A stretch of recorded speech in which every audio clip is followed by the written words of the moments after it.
नहमदु व नुसल्ली अला रसूलिल करीम अम्मा बाद फ़ाउज़ बिल्लाहि मिनश शैतानिर रजीम बिस्मिल्लाहिर रहमानिर रहीम अस्सलामु अलैकुम व रहमतुल्लाहि व बरकातुहू। पारा नंबर 28 सूरह सफ़ की आयत नंबर 6 के मुताबिक, और याद करो जब फरमाया ईसा फर्जंदे मरियम ने, ए बनी इसराइल मैं तुम्हारी तरफ अल्लाह का भेजा हुआ रसूल हूँ, मैं तस्दीक करने वाला हूँ तौरात की जो मुझसे पहले आई, और खुशखबरी देने वाला हूँ एक रसूल की जो तशरीफ़ लाएगा मेरे बाद, इसका नामी अहमद होगा। बस जब वो अहमद आया इनके पास रोशन निशानियाँ लेकर, तो उन्होंने कहा यह तो खुला जादू है। इस आयत में हज़रत ईसा अलैहिस्सलाम की 3 इरशादात बयान किए गए हैं। आपने फरमाया कि मैं अल्लाह ताला का रसूल हूँ। इससे इन लोगों की तरदीद हो गई जो आपको खुदा या खुदा का बेटा कहते हैं, और इन यहूदी गुस्ताहों की भी तरदीद होगी जो आप पर और आपकी पाकबाज वालदा पर घिनौने बुहतान लगाया करते थे। इलैकुम के लफ्ज़ से आपने ये बता दिया कि मुझे सिर्फ़ तुम्हारी तरफ रसूल बनाकर भेजा गया है। मेरी रसालत का दायरा बनी इसराइल तक महदूद है।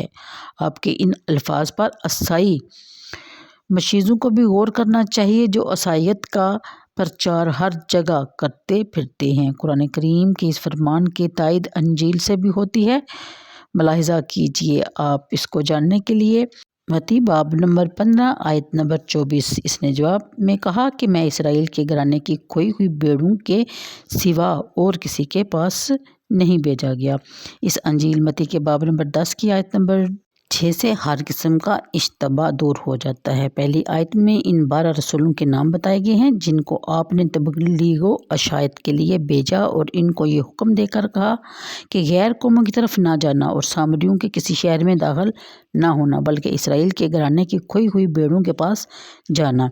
जब हज़रत मसीह ने अपने शागिर्दों को गैरों के पास जाने से रोका है और अपनी तबलीगी अजाजी सरगर्मियों को बनी इसराइल के ख़ानदान में महदूद कर दिया है, तो अब किसी ईसाई मुबल्लिग को ये हक़ नहीं पहुँचता कि वो बनी इसराइल के अलावा किसी और को ईसाईयत की दावत दें।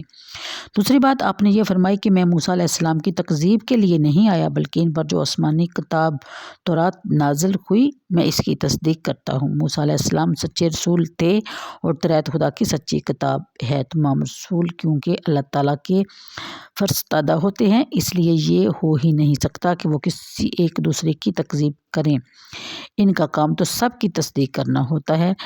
तीसरी बात ये कि आपने फरमाया कि मैं तुम्हारी एक बड़ी रूह परवर खुशखबरी तुम्हें सुनाने आया हूँ।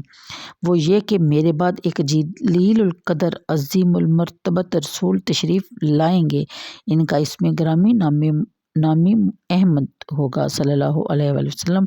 यहाँ चंद सवालात जवाब तलब हैं। नंबर 1, क्या हजूर सल्लल्लाहु अलैहि वसल्लम का इसमें ग्रामी अहमद है?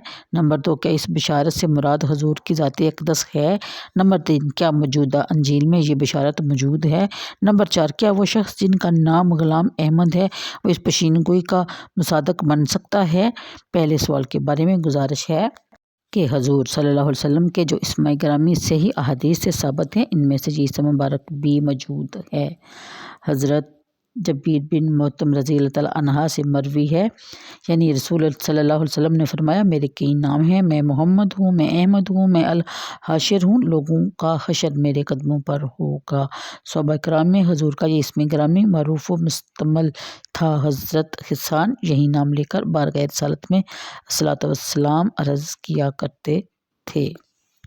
अल्लाह ताला के लुत्फ़ व करम का ये अंदाज़ बड़ा निराला है कि हजूर से पहले कभी किसी शख्स ने अपने फर्जंद का नाम अहमद नहीं रखा, ताकि इस बिशारत के मसदाक़ के बारे में ज़रा सा शाइबा भी पैदा ना हो। लेकिन जब इस इस्म को ज़ात पाक मुस्तफ़वी से निस्बत होगी तो ये नाम इस कदर मकबूल हुआ कि अब इस नाम के लोगों का शुमार नहीं हो सकता। हजूर से पहले क्योंकि बस्ते मोहम्मदी का चर्चा आम था, ये बात मशहूर हो चुकी थी कि एक नबी आने वाला है जिसका नाम मोहम्मद होगा। चनाचा बाज़ वालिदैन ने अपने बच्चों के नाम मोहम्मद तजवीज़ किए, शायद ये शहादत इनके हिस्सा में आए।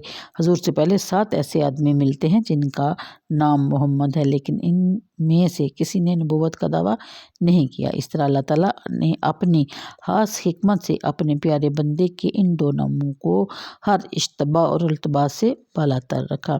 दूसरे सवाल के मुतालिक अर्ज़ किया जाता है कि बेशक इस बशारत की मस्दाक सिर्फ नबी करीम सल्लल्लाहु अलैहि वसल्लम की ज़ात अतहर ही है, क्योंकि अल्फाज यानी मैं मिन बादी मेरे बाद आएगा, और तारीख़ इस पर शाहिद है कि हज़रत ईसा के बाद हुज़ूर सल्लल्लाहु अलैहि वसल्लम के सिवा किसी ने भी रिसालत का दावा नहीं किया। दूसरी निशानी ज़िक्र कि इनका नाम अहमद होगा।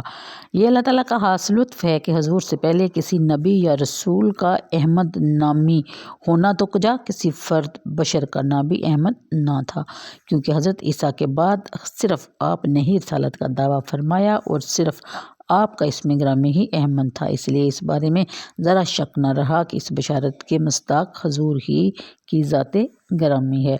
रहा तीसरा सवाल कि क्या मौजूदा अंजील में ये बशारत बैना मौजूद है या नहीं, तो इसके लिए ज़रा तफसील दरकार है। इसलिए आपको इस वक्त ईसाइयों के पास 4 अंजीलें हैं जिनको मुस्तनद करार दिया गया है। अंजील मत्ता, अंजील मरकस, अंजील लूका, अंजील यूहन्ना। इनमें से कोई एक अंजील भी आप खुद मुलाहिज़ा फरमा लीजिए तो सारी सूरत हाल आपके सामने आ जाएगी। फिर भी यहाँ मैं थोड़ा सा तर्जुमा बयान करने की कोशिश करूँगी कि हमारे पास कोई यकीनी इल्म नहीं है कि ये 4 मुस्तनद अंजीलें कैसी और कहाँ मारुज़ वजूद में आई, ये उनका कहना है। फिर जिन लोगों ने इन्हें मुरतब किया वो हज़रत ईसा अलैहिस्सलाम के सहाबा में से ना थे, बल्कि इस वक्त उन्होंने नसरानियत को कबूल ही नहीं किया था, और ना इन मुरतब करने वालों ने इन लोगों का नाम बताया है जिनके वास्ते इन तक ये अनाजील पहुंची है। आप खुद सोचिए कि 70 साल तक जो किताब मुरतब नहीं हुई, और इस तवील अरसा के बाद जिन लोगों ने इसे मुरतब किया उन्होंने ये बताने की जहमत गवारा नहीं की कि किन लोगों ने इन्हें ये चीज़ दी है या किन लोगों से इन्हें ये चीज़ मिली है, ताकि इनके बारे में जांच पड़ताल की जा सके। तो ऐसे मजमू पर किसी तरह इत्माद नहीं किया जा सकता। इस पुरतुरफ़ा ये है कि वो असली नुस्खे जो सरियानी ज़ुबान में लिखे गए थे वो सिरे से गायब हैं, इनका सुराग तक नहीं मिलता, ताकि इन तराजम का असल के साथ मुवाजना किया जा सके। इन सरियानी अनाजील का तर्जमा बाद में यूनानी ज़ुबान में किया गया, लेकिन इनका तराजम का भी कोई असली नुस्खा दस्तयाब नहीं। अनाजील का जो सबसे कदीम यूनानी तर्जमा मिलता है वो 4वीं सदी का है, और इस पर मज़ीद सतम ये कि ईसाई उलमा अनाजील में तहरीफ को हरगिज़ कभी नहीं समझते थे। अगर वो किसी चीज़ का इजाफ़ा करना मुनासिब ख्याल करते तो बेझिझक कर लेते। जहाँ सूरत हाल ये हो वहाँ आप आसानी अंदाज़ा लगा सकते हैं कि अनाजील क्या से क्या बन गई होंगी और इनमें किस तरह की तसर्रुफ़ात राह पा चुके होंगे। इसलिए अगर ऐसी अंजीलों में ये बिशारत ना मिले तो कुरान पर इतराज़ करना नहीं चाहिए और ना ही इस पर इतराज़ किया जा सकता है। लेकिन अल्लाह ताला की शान मुलाज़ा हो कि तहरीफ और बगाड़ के सलाब के बावजूद जो सदियों मोजज़न रहा, अब भी बड़ी सारी अबारतें मौजूद हैं जिनमें हुज़ूर सल्लल्लाहु अलैहि वसल्लम की आमद के बारे में पेशीन गोइयाँ की गई हैं, जिनका तज़किरा ज़ियाउल कुरान में मुख्तलिफ़ मकामात पर आप पढ़ आए हैं और पढ़ भी लेंगे, मज़ीद यानी भी जान लेंगे। यहाँ बतौर नमूना चंद चीज़ें अर्ज़ की जाती हैं। नंबर 1, अगर तुम मुझसे मोहब्बत रखते हो तो मेरे हुक्मों पर अमल करोगे। मैं माँ बाप से दुरहस्त करूँगा तो वो तुम्हें दूसरा मददगार बख्श देगा। अब तक तुम्हारे साथ रहे। अंजील यूहन्ना बाब नंबर 14 आयत नंबर 16-17। मददगार के लफ्ज़ पर बाइबल के हाशिया में या वकील या शफ़ी भी तहरीर है। नंबर 2, इसके बाद मैं तुमसे बहुत सी बातें ना करूँगा क्योंकि दुनिया का सरदार आता है और मुझ में इसका कुछ नहीं। यूहन्ना बाब नंबर 14 आयत नंबर 31। नंबर 3, लेकिन जब वो मददगार आएगा जिसको मैं तुम्हारे पास बाप की तरफ से भेजूँगा, यानी सच्चाई का रूह जो बाप से सादर होता है, तो वो मेरी गवाही देगा और तुम भी गवाह हो क्योंकि शुरू से मेरे साथ हो।